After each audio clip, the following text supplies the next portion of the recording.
It's perhaps the most popular attraction on planet Earth, and it's the final form still standing. We're talking about Splash Mountain in Tokyo Disneyland. And apparently one splash is too much. So now Bob Iger is ready to attack the OLC, Oriental Land Company, if rumors are to be believed. Folks, will tell you what Disney's plan may be to get rid of the final Brer experience.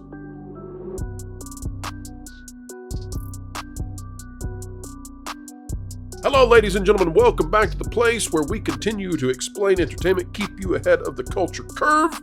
The studio is rocking here in sunshiny somewhere USA, and we're ready to send you on your way to understanding Disney in a way that most do not. Today, we're taking a journey to the Briar Patch, where old Brer Rabbit, it's the final place that he can hide out on planet Earth, that Bob Iger has not finally found him and squelched him and sent him packing. But Japan is the last place you can go enjoy Splash Mountain. That might be changing. And folks, you are not going to believe what Disney is up to trying to make sure that happens. You might not believe how much Japan really doesn't like being forced to do so. Let's bring on the panel right now. All of that said, here's what we've got. There's no article yet. We're going to publish this tomorrow. I'm just going to lead you all through what we have discovered. Probably about a week ago, I received information that Disney, and we're into rumor and speculation territory here, folks, because we're talking about something that has not yet happened. So by virtue of we're talking about future actions which have not yet occurred, we're in rumor and speculation. So about a week ago, I received information that allegedly Disney was pressuring Japan, the Oriental Land Company, to get rid of their last version of Splash Mountain that exists. And by the way, it's probably the best version ever made. Out of the three that were created, it's probably the best. Disney was looking to pressure Oriental Land Company to get rid of it. Now, we already knew that Disney had put some pressure by taking away the ability of OLC to play the soundtrack to Song of the South on the background music around the park. So, for example, zip-a-dee-doo-dah, you can't hear it anymore. For those of you out there wondering what we're talking about Japan and OLC and these sorts of things, Disney doesn't own the Japanese theme parks, just like they don't own the Chinese parks. Oriental Land Company owns the Japanese parks, and they contract out to Disney Imagineering to build their stuff, and then they pay the licenses for all of the Disney characters. One of the things that's so fascinating about it is that Japan now easily has the best theme parks out of any of the Disney parks. And it's because they treat the parks the way Disney treated their parks back in the 80s and 90s and before. Now, what we have come to find out is that this new level of pressure, allegedly, is that Disney no longer wants to allow the Oriental Land Company to have access to merchandise for Song of the South characters. So when you get off the ride in Japan, OLC would have a heck of a time offering you the Brer Rabbit plushies and the the Brer character stuff. Might not even be able to use their likeness in the Splash Mountain souvenir photo frame or what have you. And so I was aware of that, but that was not nearly all of what happened. The second part of this, which made it much more, I think, closely corroborated, is that I had a second person reach out within the last 48 hours, I believe, maybe 72. But within just the last short while, we've had another person reach out, a second source, and it's a direct link to an Imagineer.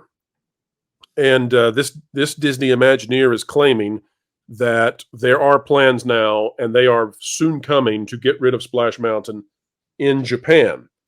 And this individual would seem to absolutely know and likely would be a part of that effort. So they would likely, hello there, Nolan. You look you look bulimic, but they would, very thin. But they would likely be working on this and likely relocated for the time being to finish this out. And so that timeline might be that once the Disneyland version is done, that Disney would then send their folks over to Japan to get rid of the final Splash Mountain. Now, why would they do that? Well, one reason that they would do that is because there is significant worry now internally, we are told, that this new version of the ride is not going to be well received, and it's going to be worse, I think, if there's a Splash Mountain version that still exists. That puts pressure on Disney. But the other thing is that Japan has held out and has not given in. The Oriental Land Company, they have a major incentive to not acquiesce because they want the best rides they can possibly have. And Splash Mountain is perhaps even more popular in Japan than it ever was in the United States. So I asked another source, how would Disney, even if Disney were to take away the merchandise, even if Disney were to put intense pressure on Japan, what is it that, Marvin, I think you're getting carpal tunnel. Careful. Yes. But what is it that Disney, what could they do to convince OLC at this late stage to finally give in and switch their Splash Mountain to something that wouldn't be popular? And I want to remind folks, Tiana, the Princess and the Frog movie was not a hit in Japan whatsoever. It's not to be mean. It's not to say that, that I'm not giving a reason for it. I'm just telling you, Tiana's movie was not at all any kind of box office success. So you would be taking out one of your most successful attractions and replacing it with a lackluster attraction, according to what we're hearing, that is driven by an IP that didn't work. Sorry, I'd honestly stretch to see it having any real cultural impact here either. Well, that's true as well. It was not a box office hit. Yeah, I remember hearing it didn't do well because somebody was like, "Well, that's it for hand-drawn animation after this." It killed 2D animation, yeah. So look, I'll finish this point here, and then I'll open it up to all you guys to talk about this. So what I've been told is that Disney may actually be willing to foot the entire bill if OLC will allow them, and that would be bizarre, by the way, but Disney may be willing to foot the bill to switch Splash Mountain to Tiana's Bayou Adventure in Tokyo if Disney or if Japan will allow it, because of the as long as you can look into the future, that comparison that will exist as long as Splash Mountain exists over there in its best form versus the ride that we're all going to have. And this will be the bow on the story that I'm telling. When you go from a ride that had 70 plus animatronics to one that has between 13 and 17, depending on how things pan out, it's going to be awfully hard, I think, for Disney to sell this ride. And you look over at Japan and go, boy, they're still having a really good time, aren't they? So anyway, that's what I've been told. Part of it coming 2 weeks ago, we started investigating it. That came from the business side of things. And then majorly, it took a step towards us going, yeah, there's something to this, when an Imagineer actually confirmed it. So panel, your thoughts on Disney now pressuring Japan, get rid of it. You've got to have our Princess and the Frog ride. Well, I think Japan has kind of been the last bastion, like the last, like they kind of have always put the line in the sand, and you're getting a lot of people, especially like in the gaming world, like, oh, they're so mad at Japanese creators because they're not bending the knee to, the mind virus, whatever you want to call it. I could see, the Japanese parks kind of drawing that same line. Like, no, we're not going to get rid of this just because of a social issue. Like, it's a popular attraction. It makes us money. It brings people in. And now that it's the only one, it's a bigger draw than it was before. Like I think that a lot of times you see with the Japanese parks, like Mrs. Movie Monster will sometimes bring me like pictures of merchandise and things like that. And she'll be like, look at this. It's the cutest thing ever. And I'm like, oh, that's by any chance, does Mrs. Movie Monster look exactly like you with a bow on her head? Is this a Miss Pac-Man kind of thing? You've met her. Oh, that's great. Oh, yes. She's lovely. Yes. But she'll be like, it's from Japan. They've got the best merchandise. The park is clean. They're always doing the best things over there. And this is just going to be a bigger. Yeah, and of the food, it's going to be a bigger draw. It's going to be a bigger draw, and I can't see them caving on this, even for, a fully refurbished ride that they probably don't even want. It makes sense because Japan, they actually care about history, like culture, what goes back. There's a sense of pride and honor with what they do and where they've come from, the sense of family and such.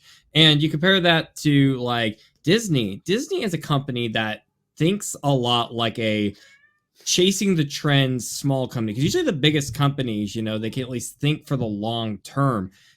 Disney has the philosophy of like a pop-up app on the Apple App Store. You have to where, okay, what's popular right now? Taylor Swift, whatever have you. What's the big social issue right now? Instead of looking long-term where, you usually see a lot of fights where everybody's claiming those of the counter opinion is you're going to be remembered as sign person, which is, those that hold signs of position for something that was on the wrong side of history. And we're seeing a lot of finger point of that these days. But with Disney, since they keep chasing whatever trends like the big issue of the day, they can't see the longevity. And if you just go by what could be, you could strike gold and be like, here we changed the Splash Mountain for the better. And now we have we were trendsetters in the history books, in the documentaries are going to be saying how we led the front. Or they could be remembered of those people that got in the .com bubble too late and they lost millions and now they just have egg on their face. And I honestly thought the skeleton was about the best thing I could say. Hearing this news, it kills me. Like, to see it go like this, it's tragic. And I feel bad for if those holding on as much as they could to the past, it feels like sand. The harder you hold on to it. I feel like a Star Wars. I feel like a Star Wars reference is on the way from Nolan when he brings up sand. Here's what I'm interested from on the panel. We've a huge chunk of the show has been about covering the mishaps of what they're doing with Splash Mountain and Tiana's Bayou Adventure. Whether it is introducing a co-op because they have aspirations of socialism, but they have no intentions of ever doing socialism as Disney. Whether it is Mama Odie, voice actress, going absolutely insane and creating a PR kerfuffle, whatever the issues might be, they are intent on forcing Japan to get rid of their own attraction that people love. So does this really speak to, I think, the DEI issues of the day where you destroy the stuff that people love and then you say, well, you'll be happy with whatever we give you that's here, because you can't have the thing you loved anymore. So get used to it. Is that where we are with so much? I think it's purely ideological. Disney, it's not a question of Disney not wanting Japan to have it. It's Japan can't have it.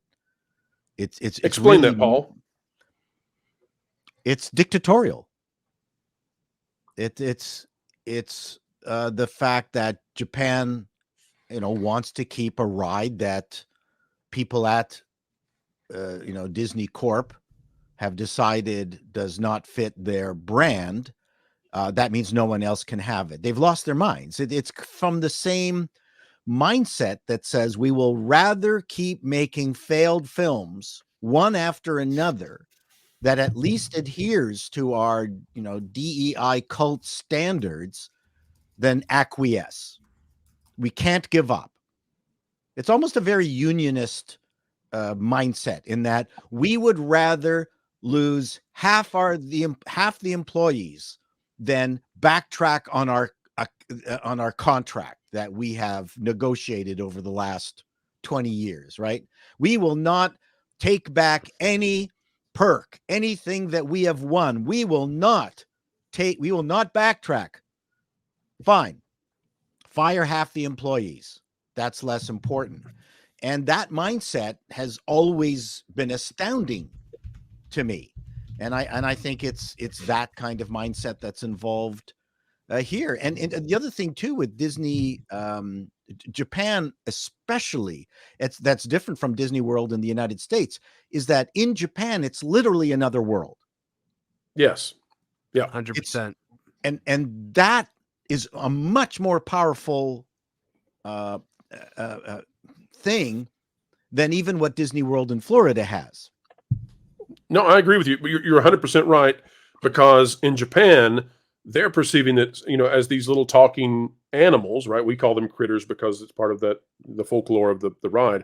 But they're perceiving it as these little talking animals like you would see with Winnie the Pooh, right? But it's right. its own flavor.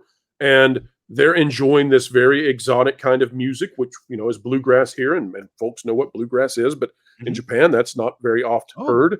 But then, so you've got all of these kinds of fanciful things. Now you go over to Japan and you say, okay, we're going to take that away from you. And you're going to have to sell a ride that, by the way, it's working phenomenally well for you. But we're going to take that away. And now you've got to sell the idea of a young African American woman running a Tabasco plant on a small mound of dirt in the bayou. Right. And you're on a hunt for the ingredients in Louisiana. If they That's a hard compromised and sell. made it, if they compromised and made it wasabi, they might be able to sell it. True that. True that. You know, Only authentic there has been a huge attempt from the West to try to get Japan to toe the line and to do the things that we want them to do. Look Or at not Capcom. we, but like Hollywood. Like we've seen it with the anime, localizers who were changing original works to show political opinions that weren't that of the creator. We're seeing it with video games, and now we're seeing it here. We're trying to impose Western values on a market that has no patience for it. We saw it with Pokemon Go just like a week ago. You know, and Japan, like the people of Japan are like, no, absolutely not. Get that out of here. Plus, didn't they beat us with Godzilla -1? I mean, yes. Oh man, did they ever? I mean, they're doing better. That movie was amazing. Yeah. You know, Marvin, I wouldn't mind to see you as a Japan, kaiju one day. So there's a couple things. Do you think Disney is going to win this? Disney. Do I think? Well, that's actually the poll we have right now out for the audience. That's well timed, Paul. But I don't know. This is 50-50 to me, honestly. I don't know if Japan will hold out because I think Disney is going to put more and more pressure on Japan. They don't have cultural clout leverage, but they can make it awfully hard for them to monetize the ride going forward. And what else will they withhold at that point? Correct. Like, what they can do with that ride, though, it gives them an excuse to go to the theme parks. I mean, people will go for a great ride. We know what we would have to know how long the license lasts, right? You would anticipate that OLC, when they buy the attractions, they buy them with a perpetuity clause on the attraction. But I don't know. Maybe it's 100 years. You got a long time to figure it out. Maybe they'll hold out and hope that Disney comes to their senses by the end of. Well, I'm not certain Disney France is making any money, and I know China and Hong Kong are in trouble. Correct? It's the Chinese parks lose a solid amount of money. Yes, right. So you've got Disney Japan, where you've got such a phenomenal brand, and it's a tourist attraction. It's a tourist. What would you call it? It's actually an incentive to see Disney World, the exact same place in the United States. Absolutely. Great. Totally agree. Weird. Totally agree. Well, Tom, you have been a little quiet now, and I'd like to get your final thoughts on this before we say sayonara to you, Tom, because you've got a big show that you're going to be doing this evening that you might want to tell the folks about. But first, give us your thoughts on Japan, Splash Mountain, and Disney's dictatorial kind of style, forcing their partners to do what they want. I mean, I'm kind of of two minds on this, right? I mean, I would like to think that Disney as a corporation, as most corporations would go, there's something to be said about uniformity, right? You go into a Burger King, you expect the Whopper you have in one Burger King to taste like it does in another Burger King, right? So you have certain expectations as a customer. There's something to be said about quality control. Now, that being said, I don't see this as so much of a case of quality control after listening to you guys discuss it as I do with Disney just trying to throw around its weight here and trying to stop the other park from having this attraction because they say so, because of it's not woke enough, X reasons here, there, whatever. That to me is silly, because I mean, we've even seen in the past where certain rides will stick around in certain parks when they do go away, and others, if there's like multiple, parks like Universal or other ones, like the Jaws attraction, for instance, was, I think if somebody correct me if I'm wrong, because I'm probably doing it backwards, but I believe it was in the Florida attraction for years when it was no longer in the California attraction, right? Because it was so popular there. So, I mean, you can make corporate decisions like that, be like, why would we destroy something that is one of our more popular attractions for something else that isn't, when it's already working and nobody there is having the problems we're quote unquote having here with it? I mean, really, at the end of the day, what it boils down to is this was a stupid move to begin with. Splash Mountain is one of the pillars of Disney World or Disneyland, and to me, to remove it to begin with was just a stupid idea corporate wise. Yes, Well, you you know why want they to did it, update Tom. things, you want to change things, but sometimes, like the whole Whopper scenario, like if Burger King got rid of the Whopper, then what would they be anymore? It's like you kind of gotten rid of the signature thing you're known for. Now, Disney isn't their signature ride isn't Splash Mountain, but it is one of the top 5 most well-known attractions there, right? Am I wrong? At Well, least most people, if listen, you ask Tom, them, they know what it's it so is, right? it's so beloved that after it was closed, it was still voted the most popular attraction at Walt Disney World. And there has been polling in the past by companies that do this such a thing that it was the most popular attraction in the world in any park, period. That's what I'm saying. I mean, as far as I know, there's not too many I could name offhand, besides maybe what, like the teacup ride, Small World ride. Magic Kingdom had the 3 mountains. Space Mountain. Caribbean. Yeah, Yeah. you had the 3 Space mountains. You had Mountain. Space Mountain, Splash Mountain, Big Thunder Mountain. They were the mountains of All the right, Magic Stacy. Kingdom. All right, Stacy. We hear you. We know what you're up to. Marvin doesn't know who Stacy is. Disney aficionados out there, you'll know who Stacy is. Oh, yeah, do the must do. I know who Stacy That's is. right. And folks, that is a wrap for today. We hope you have had a great time here, that you've come away enlightened with elucidated information.